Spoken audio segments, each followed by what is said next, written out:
Si Jose Rizal. Bagamat bata pa, ay puno na ng katanungan tungkol sa mundo sa kanyang paligid. Siya ay umusbong sa maliit at payabong baryo mula sa Calamba, Laguna. Lumaking hindi maihahalin tulad sa karaniwang bata na nasa loob lamang ng tahanan dahil siya ay isang pinakamahusisang bata sa pamamagitan ng paglalakad sa mga karatig bukirin, sa pagmamasid ng mga ibon at sa pampang ng lawa. Ay tila ba natagpuan na niya ang kanyang personal na paraiso. Dito lumalim ang kanyang pagmamahal at pagpapahalaga sa buhay. Nasa bawat lansangan ng mga puno, ang marahang pag-alo ng tubig sa lawa at ang tawag ng mga hayop na naging natural niyang guro sa pagtuklas ng mga hiwaga at misteryo sa mundo. Ngunit si Jose ay hindi lamang mausisa sa kalikasan. Sa murang edad, napukaw at nakuha ang kanyang atensyon at loob para tuluyang mahumaling sa sining. Sa mga sandaling walang pinaglalaanan ng oras, imbis na makipaghalubilo sa kapwa niya sa labas ng tahanan, ang kanyang tanging katapat at hawak-hawak ay ang papel at lapis.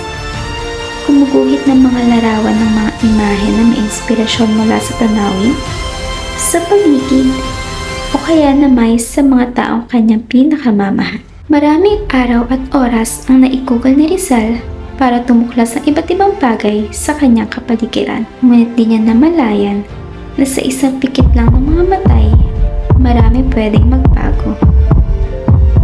Hindi agad nakaligtas si Jose sa unang malalim na pagdadalamhati. Matinding puot at lungkot ang pumawi sa mga magandang alaala kasama ang taong ito.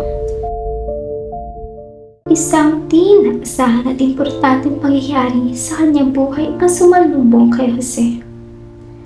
Sa loob ng isang gabi, ang pinagsasaluhang kasiyahan ng kanilang pamilya ay napawi ng tuluyan nang siya ay nakapagpatahimik sa buong tahanan.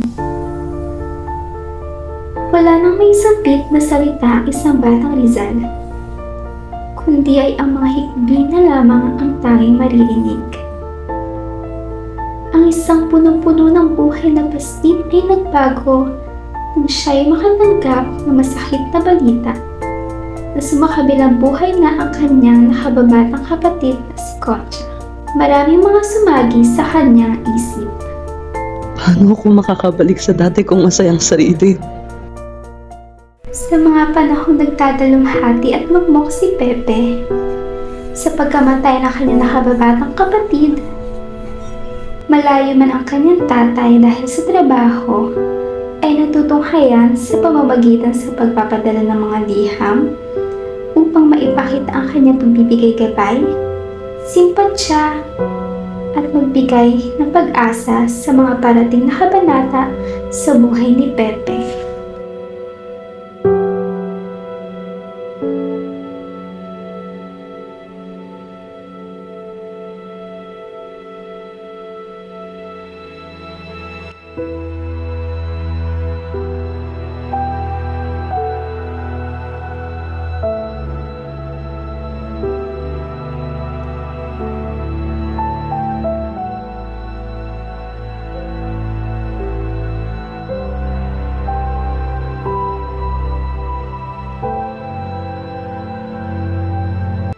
Para sa minamahal ko si Pepe.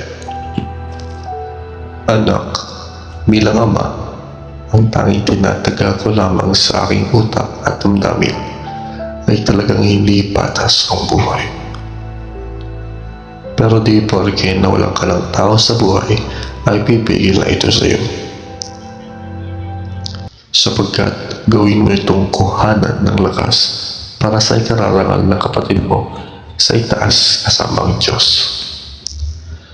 Tsaka, di lang naman tayo ang nagdurusa sa mundong ito, anak. Maraming pamilya, bata at magulang ang may pinagdadaanan gaya natin. Sa mga ganitong malungkot na pangyayari ay panahon para matuto lalo. Mas talasan mo pa ang iyong pag-iisip at ang iyong puso para pagdating ng panahon na ikaw naman ang tutulong o haharap sa ibang mga tao na may lubos na pinagdaraanan at pinagkaitan ng tadhana sa buhay na may baon kang karunungan para rito. Hanggat di mo ito isinasiisip, ay talagang mananatili sa iyo ang malungkot na pangyayari kay Kotya habang buhay. Kaya lumaban ka lagi, anak. Kahit sa anumang hamon ng buhay, ay manatiling nakataas ang noo at prinsipyo. Nagmamahal ng lubos, Francisco.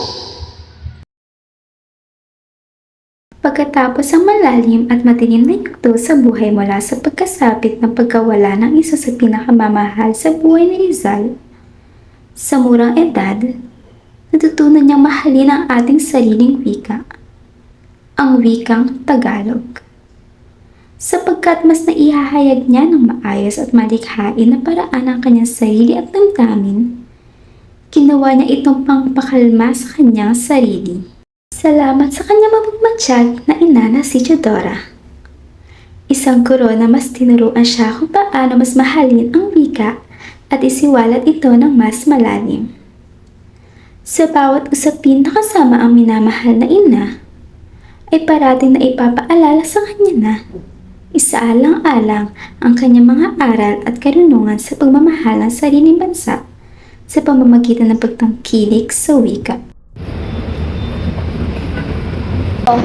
Pepe anak, lagi mo tatandaan na ang wika ay hindi lang mapagkakakailanlan sa ating pagiging Pilipino. Ito rin ay dapat tinuturing bilang isang sandata ng ating bansa. Dahil ang sagot sa bawat gulo o alitan ay hindi laging dahas. Pwede rin idaan sa pakikipag-usap, talumpati, liham, o mensahe.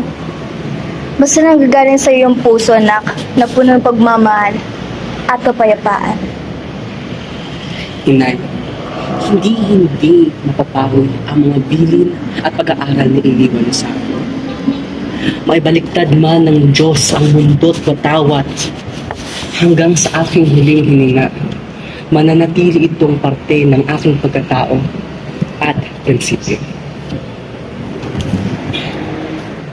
Ito ay patunay ng kanyang makabansang puso. Pagkamat hindi pa lubos na nauunawaan ng mga suliranin ng bayang kanyang kinalakihan, mula rito ay nakapag-ipon siya ng lakas ng loob para maisulat ang unang tulang pinamagatang sa aking mga kabata, na nagsimula sa isang simpleng pangungusap na nagpapahalaga sa sariling wika. Bilang pagbigay ng respeto sa kanyang na mayapang kapatid, ay ginawa niya itong inspirasyon at lakas sa paggawa ng unang maestro opera.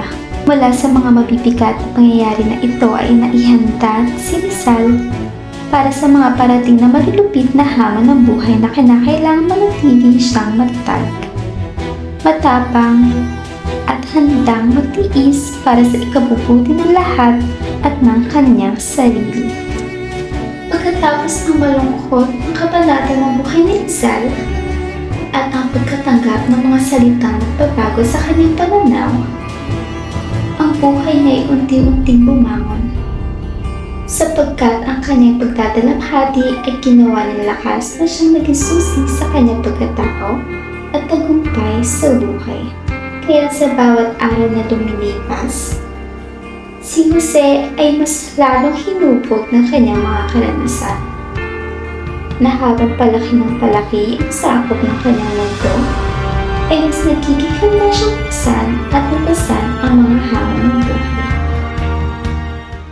Ngunit wala ng kaalam-alam, nakaabang sa kanya ang mapait na kapalaran.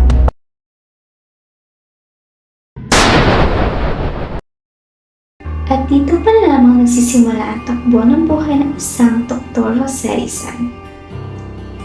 Siya may agad na namulat sa itinakdang takbo ng buhay.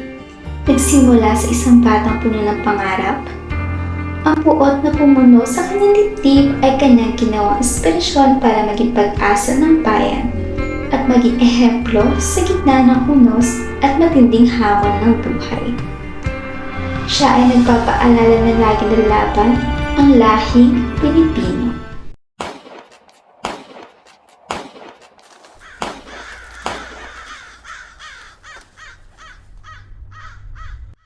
Never!